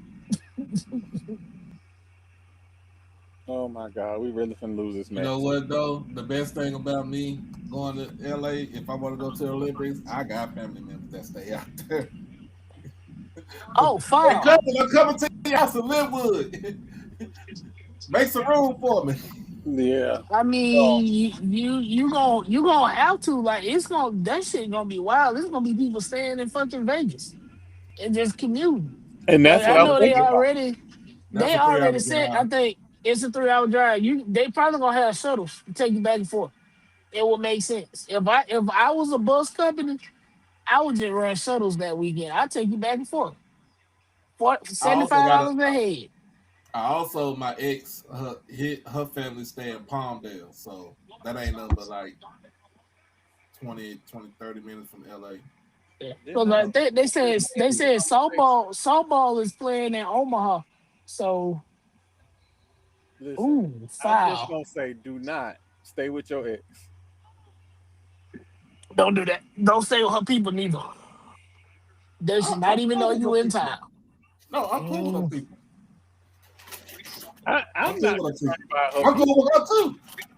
No, this ain't the one. No. Different. This I, one I was with for 3 years after my divorce. I, as a man who has fallen short of the kingdom of God with his ex, just yeah. I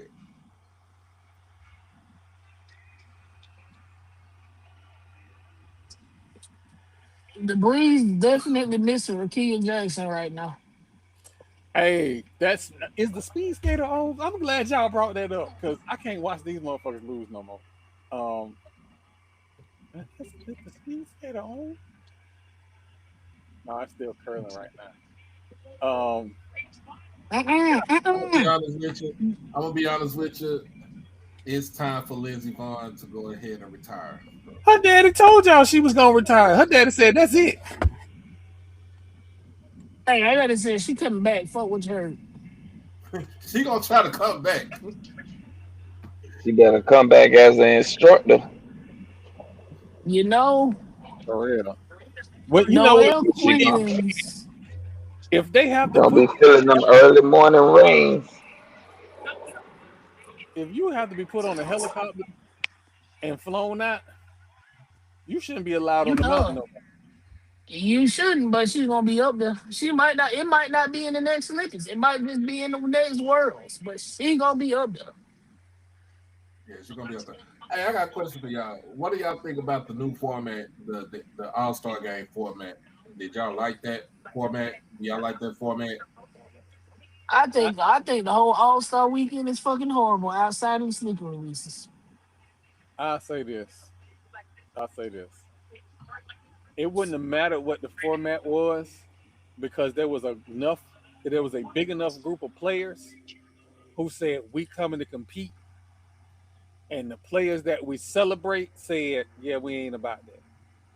That's my issue. Wendy was out there trying to kick kick motherfuckers' teeth in. My Exactly. issue with it is why are we doing NBA versus Worlds like the Olympics don't fucking exist? I know people hated the picking, but I actually thought that them picking captains and they picking their teams was way more entertaining than this shit. Because if you go East versus West, we already see East versus West. They play against each other all the time. We're gonna see East versus West in the playoffs or in the championship game. Why not Mhm. let people that might not ever get to play with each other like LeBron and Clay, LeBron and Durant, let them pick teams and play. Way more fun, way more competitive. Because But I this think the game is nothing competitiveness, but this game is nothing but an expensive scrimmage anyway. but the competitiveness in the All Star game was gone out, flamed out when LeBron didn't want to guard Kobe. No, so okay, all right. I Give am me not a two of your take. LeBron. I'm not a LeBron fanboy, right? By all means, he has done a lot of fucked up shit. His playoff win percentage ain't high enough for him to call himself GOAT. He just been playing a long time. That competitive edge was gonna leave anyway because Kobe was the last of his times when you talk with last of his kind when you talk about competitiveness. We watch NBA week in, week out, and we watch dudes not play defense, jack up threes just for the hell of it, do dumb asinine shit, and it's like, why am I watching this? What is going on? The competitive edge was gonna leave anyway. They don't want to participate in dunk contests. They don't want to participate in skills contests. They don't want to participate in 3-point contests. They don't want to do shit. They don't even want to fucking play defense. So The why are problem we with the saying, man, NBA. LeBron ruined the competitiveness. The competitiveness was gonna leave anyway. No, Kobe Bryant is the reason why I enjoyed watching Kobe Bryant and Serena Williams. And Serena Williams summed it up best. I hate losing more than I hate fucking winning. That Mm. ain't the NBA right now. Hey, real quick, I'm watching this Rivals telecast. Who is this lady in this pink outfit and what her mama look like? Pink outfit is the back out. No, no. She's right there on the teleconference. She got this little pink blazer thing going. Hold on, I got you. Jesus, take the wheel. the NBA has become trash when they start paying these people phone book money in their re-up contracts. They not hungry. I mean, but we've been Shit. saying that for years. We have been saying that for years. That happened Like before we got to the I NBA. you said What would y'all pink think? blazer? Yeah, she got the pink blazer on. Hold on, they're gonna cut to You an. you you literally entertained in this foolishness. I always entertain him. We be on the same fools. Why you well, oh you ain't on Twitter. Why you think he always tag me in it? We be on the same shit all the time. Oh, jeez. It's a good question. She's on a sports show. We should know who she is. It is our job to be informed, Marlo. She ain't just some Oh, You random. got a point. okay. Oh, I don't want to know that You lady. got a point. I got my own problems. All I said, we not adding to my headache. Yeah, no. So in football, oh my Tyreek God. Hill was let go by the Dolphins. The Dolphins get to save $23 million from that stupid ass That's contract good. they That's good. Hey, hey, He hey. not gonna play next season, so it makes sense. Hey, all y'all hollering about let him go to Vegas. No, let him stay where the hell he at. Let him be home He's not. and raise them kids. That man got 27 kids, and I think he got to pay alimony now. He'll be back soon. um they also let go of Tyreek Bradley Hill gonna Chubb. be Yeah, Tyreek Tyreek Hill Hill. gonna be selling weed. He gonna have his own strand of weed soon. Watch. He gonna have He gonna to. have to figure out some way to make some money. Oh Jesus! Go out there and get hurt and mess up that good job. You wanted this, doc. This what you wanted. Oh, who is that? And then they need to go ahead and get rid of Tua. Cause they imploding that whole team. They imploding that whole team from the inside. Well, Chubb probably gonna be in Tampa. He ain't leaving Florida. That state tax is too real, but any place else. Yeah. Mike Hey, I Um. Evans think said I'm. he's coming back this season. Oh yeah. Mike Yeah. Evans, Yeah. Mike Let's Evans get to ain't that going conversation. nowhere. What you say, Marlo? What you say about Mike Mike Evans? Evans ain't going nowhere. This is last year. Y'all not paying him to be slow another year and not catch 1,000 yards. This is it. If he make He it to had the a Mike, season. thousand yards this. nah, he ain't have 1,000 this year. He got hurt and missed shit in 8 games.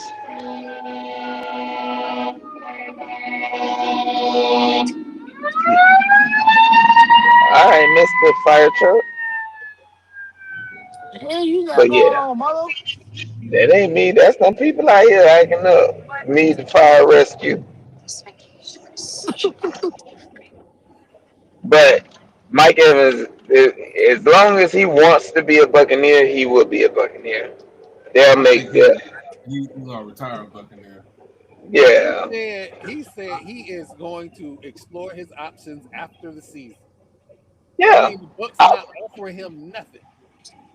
The Bucks hadn't offered him anything, but they did him just like they did Levante David. Levante David got a lifetime contract, but he ain't gonna even be playing. So Uh, yeah, Mike, I see you over there. I see you over there. You on one. I'm not gonna do that right now. I'm gonna stay focused right now because we got a couple things we gotta get to. Boy, We gotta get. I know he lighting the comments up right now. uh, I'm not even looking at my phone. As soon as I saw him comment, I put it down. let's see. Jason Tatum is up practicing now. Jason Tatum's up Oh, okay. practicing. Yeah, man. he need to practice for another season. So Yeah, Kyrie he's might not yeah, he just playing need this to get season. in. He shouldn't. He really shouldn't. Kyrie, You Nope. done I miss think he half the season. Nah, he missed a I don't whole. think Kyrie's playing this season. The season is over. I know he Well, missed. he ain't coming back no time soon. Yeah, I think something they said No. about with Kyrie. I don't think it's good for him to come back this season. I think it's good for him to come back next season healthy because he'll be on his second year of his suspension. Yeah, Um, he not coming back this season, especially if he can't do everything that he was doing before. if Like, Mike Evans come back, if Mike Evans come to Houston, come back to Houston, oh, it's gonna be on. If Mike Evans Man, comes to Houston, the only thing he going to is strip clubs on Lent. That's it. that's He not it. catching No, no he ain't thousand going to yards. Mike Evans from Galveston. He going home. He gonna be on home on the seawall. damn. That's his best bet. He ain't playing no If football. if Mike Evans leaves Tampa, not only will that free up cap space, which obviously we, but our receiver room is so stacked, bro. Like we went the majority of the season without him and was winning. Hey, ain't don't you the other I'm gonna be on the injured reserve list in about another week and a half. Don't y'all still got him? Who? Chris Godwin? Yeah, him. Man, Chris Godwin played. Once he recovered from his dislocated ankle, he played lights out. How many games did he miss this time? Dislocated ankle. That Yeah, is crazy. he missed what 6 games, So when I and then he say missed another 2. Mr. I, he been on IR But he every dislocated his 5 years. he dislocated Let's his not talk ankle about. last Let's year. not talk about the. Let's not talk about the receivers for the Raiders because they was non-existent this past season. If I didn't have And a we took dumbass that coach running the Canada Junior we to get took drafted, hey, nah, fuck that. We took the receiver they hated and made that man a superstar in Jacksonville. Superstar. So it's not me, it's you.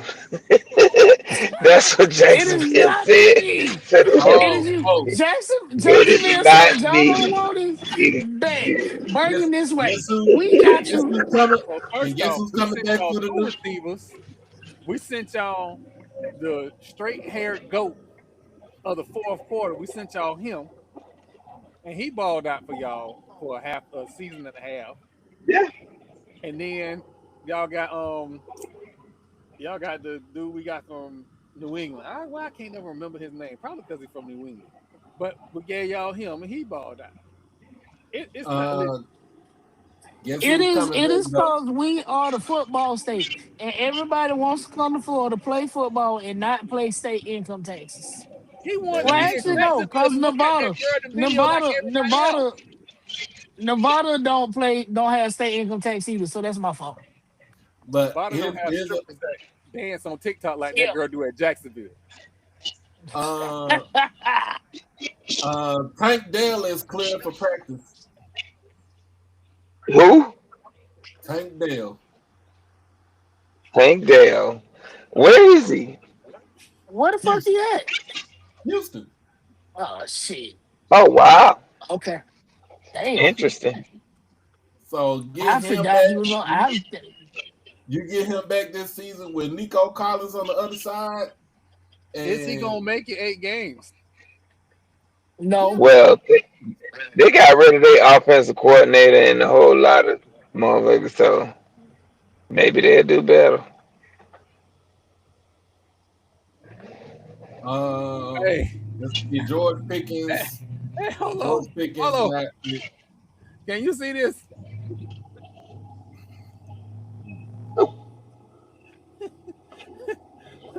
Matt said, "Tell the Bucks if they have any more players or coaches they don't want, just take the 3.5 hour drive to Jacksonville." Hey, come on. The beach sucks over here. Yeah. Tampa For, definitely for, has the better beach, but and, and fishing. you Better don't love fishing. it. What I, in Tampa? Yeah, Tampa got a better beach and better fishing if that's your thing. Jacksonville has a better But Cinco de Mayo on the beach. Thank me later. What? that is true. But Jacksonville don't have Gasparilla. No, they do not have a fake We do not. They celebration do of a not have. fake pirate invasion about a fake pirate. Hey man, there's there's always a little truth to a story. The only truth in that story is we get drunk. That's it. That's the truth. Mm-mm, mm-mm. You don't think pirates roam that coast? I I'm done about to seen a say, many of I'm shipwrecks about out there offshore while we to was out say, fishing. What are we doing? I'm about to say, New Orleans named a project after a pirate. What you talking about? They did. It was a They real They did. did. pirate. We named a whole celebration after a pirate that never existed. He didn't But exist who until said he didn't 1954. exist though? You said he didn't exist. Okay. But that hey that was a new that's drunk people historical talking. discovery. They do it every year. Makes That's sense. drunk. That's Every drunk people year. talking. And they But bring out the Every year pirate ship. every year we learn something about the past that we ain't never know before. Makes sense to me. Marlo, you know what? We gonna George move on. Pickens got George Pickens on the franchise tag. They Yeah, franchise. of course. You They know he finna been pay Hey, him gone for what a 30, while. about they finna pay him 34 mil. Well, Franchise what me. about Seattle saying that they don't think they gonna franchise Walker the third? Dumb. I Is would he say, is he a risk? but He played he played under restricted free agent last year and said, "Watch what I I do," will and say, then won the MVP of the Super Bowl. Shit. well, I will say that is, Mhm. but that's on brand for Seattle. Look what they did after the last championship. That's on Yeah, brand. got rid of beast mode. The Well, Golden Tate too They, they blew up the whole team. blew up the whole team. Blew up the team, and then Cam Chancellor gets hurt and he didn't come back. Yep. So that's all. That's all. I saw that. I was like, makes sense. I'm gonna see if Marlo come back in here real quick before we get up Uh, out of here. Jaden Rashada settles the lawsuit with That's Maxine what we Lewis. need to talk about because I seen soon as y'all seen Jaden Rashada, all y'all jumped to say something ignorant. So let's go back and rewind to why this boy deserved that money. Jaden Rashada switched his commitment to the University of Florida because of an NIL promise from at that time NIL collective from the University of Florida, which is no longer there, by the way. These people Damn, that's something they got in common with Florida State. bounced the NIL check. That young man proceeded to decommit. They tried to make him stay for a commitment when they didn't have the money that they In the promised first him. place. I was about to say, if your check bounced, then the commitment is void. It sure is. That's like your check's supposed to hit on Friday. Your check don't show up on Friday, It wasn't so a you it gonna maybe wasn't a that bitch real to check. show It up was on just Monday. yeah, it wasn't a real check. I'm just using that as an example. They tried to go back and say, "Oh, we don't have this money. We got this." So he committed and committed to Cause something else. I didn't commit for IOU and free food. You Exactly. told me money. So here's the other part.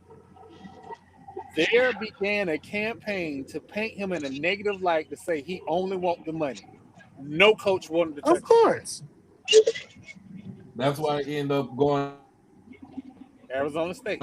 end up staying, really get on the field in Sacramento State like that. When he was at Arizona State too. He Yeah. he made transfer stops at Georgia and Arizona State and Sacramento State. Now he's headed to If people paint you to be a bad where is employee, he headed? if people paint you to be a bad employee, you're gonna have a difficult time finding a landing spot. Oh, now Yep. he's Yeah, he's man. headed. No, NIL no. nigged on the deal. Nope. You don't have a you But don't that have a wasn't the hard time. first time. Then they You, reneged on the same deal with that quarterback from Wakulla. I think they did. They had a few reneges, and then they had a payday loan at UF. They've had a couple of reneges. Yeah, that's why that but guy these who kids don't understand that you don't have a hard time finding another suitor. You have a hard time trying to make the money that they had promised you. Cause you can go if, Yes. especially if you got the talent, you can go anywhere and play. Like they really think they just need to be on TV. It's so many players that are having long careers on the next level for just getting out there and getting on the field, putting tape. FAMU has several Super Bowl winners. yeah, Several. but Marlo, the problem was that they went on a scorched earth campaign against this young man. The Yeah, university, that's because they ain't shit. Anytime True. a whole college or organization comes out and directly point the finger at one kid and say he ain't do this and he ain't do that, they ain't shit. Yep. They ain't shit and they shouldn't get no other recruits. you heard it here on Strike Season Podcast. I ain't say it; they said it. Shit, it's the truth. It's the It, truth it, I though. mean, stop it when he if lies they though. sh- if they shit on one kid, you don't think they finna shit on you. I remember when my nephew had signed with Central Florida, University of Central Florida. George O'Leary said, "We run this like a business." They had at the time the highest paid coaching staff in the NCAA. Period. More than Alabama, more than they had the highest paid coaching staff, and he wasn't shit as a coach. He wasn't shit, and promised these kids all this and all that, and tried to make him change his major to some shit he didn't want. But when you have somebody talking in your ear, telling you, all right, you don't listen to the naysayers. If you want to pursue a career in this, that's your long term plan. Football is your short term. And but God, he is very productive. Just got his master's From from Florida Florida State. State. Yeah. So these kids need to think past football because football is not the end all be all. Yeah, I agree. You wanna know why I love what we do and how we come in here twice a week and talk about stuff? We had the same conversation that Marlo just brought up about making sure kids know that they can be good at other stuff besides the sport in December. We talked about raising complete kids in December to the point when they get to a point in their sports career where it's like, hey, I know I'm not going pro, but this degree is finna be free, and the second one is probably finna be free too. Cool. Let me go ahead and go to class and do what I got to do and go to Yeah. practice. You are a student But kids, athlete. but kids are not being raised to that point. We had this whole Marlo, you might have been there. I, No, I think you were. I, We had this whole we sure conversation. did. So and that's the other part of the system. The issue that we have with NIL and stuff now is one that exposes the kids who don't have people saying, you ain't got to do that, right? Like you can go to this school over here that has your major, play football, get a free degree. If you go to the league, great. If you don't go to the league, you still in the 1% of the total population that played D1 football and you got a free degree. Mm-hmm. And then you have the kids that are like, well, I ain't good at number football. I gotta put all my eggs in football, or I gotta put all my eggs in basketball. But when basketball and football don't work, they either A have a degree that's worthless, B didn't finish a goddamn degree at all, or C they can't fucking read. So now they fucked and they has been and a dang man, that man used to be a freak on the football field, but he's stocking shelves in Walmart now because that's all he know. Not saying that what stocking sales in Walmart is a bad thing. Let me clear that up.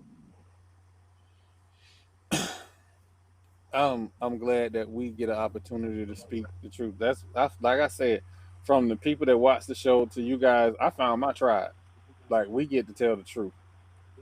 Speaking of telling the truth, today is another day that when I catch 2026 on the street, I'm gonna punch that bitch in the face. Um, Today we found out that Shit. Omega Psi Phi member, North Carolina A&T alum, Jesse Jackson, passed away today at 84. And for me, you have moments in time that you don't know how important it is when you're younger, and then when you get older, you realize like, damn, that was important. And for me, it's twofold. So it's two, right? I can't remember the comedian, but the comedian said Iran was holding hostages, and they wouldn't give nobody the hostages. So Jesse Jackson flew over there and said, "You really want to piss them off? You really want to piss America off? Give them to me." And he came back with them hostages. The next thing is when I was a member of Mount Zion Progressive Baptist Church in Little St. Pete, Florida, Jesse Jackson happened to be friends with my pastor. And my pastor said for a week, "Hey, Jesse Jackson gonna be here this Sunday. Y'all need to be there." So I didn't think it was that important, but it was important enough for me to like be there. It was standing room only. I in my life got to see a link in the chain back to the civil rights movement. That was special for me. And for me, thank you, King. You did work that you didn't have to do, but you did it for us. That's all I got. Y'all got it. He, I mean, he did what he did. Came up the Rainbow Push Coalition. Um, was heavy in the streets back in the day. Um, Nobody really talk about what he did when he was at college at A&T. Was a quarterback, was a champion. Um, he is Black history. Let's not forget that he was, you know, he was there with Martin Luther King when he got shot. Like he done seen it all. He done done it all. So I mean, rest up, rest up. But yeah, um, yeah, 2026 is turning out to be real ignorant right by now. Because another person, not of Jesse Jackson, but in the sports world, Doug Moe used to be the coach of the Denver Nuggets. He passed away. I think he passed away today too.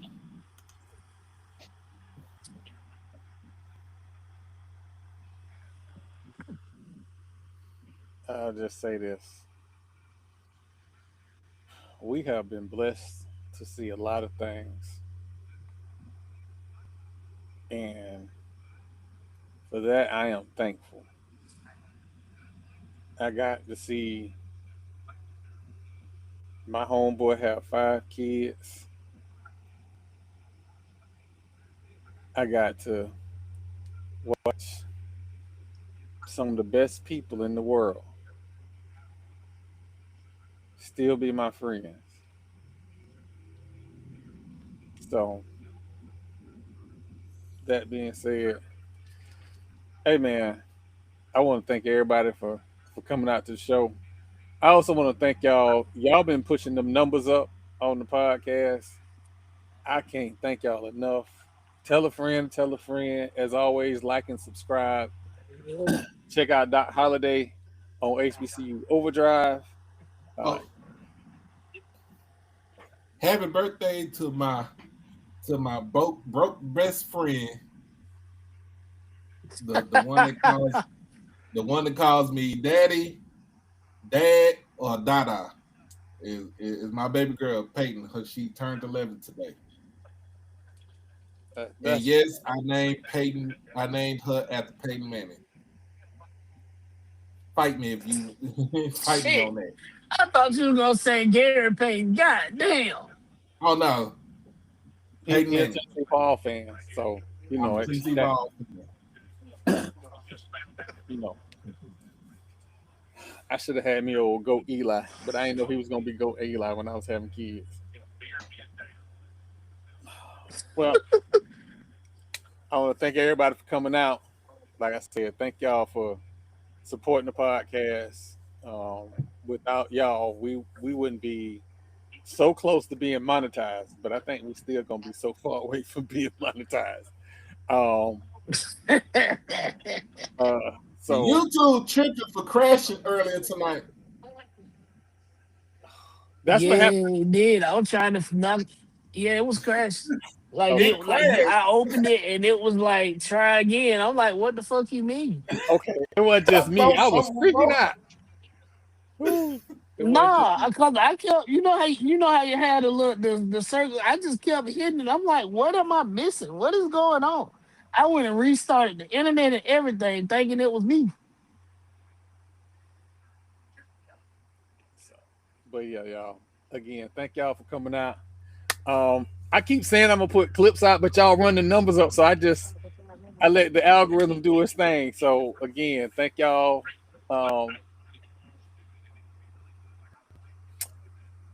Come on, EA. What he said? Oh shit! I know he said something ignorant. He said something ignorant. He said bring Cherokee up here. So that means that we gotta go get Pinky. No, you know what? Y'all have a good one. We out. Hey, it's time for us to go. Bro.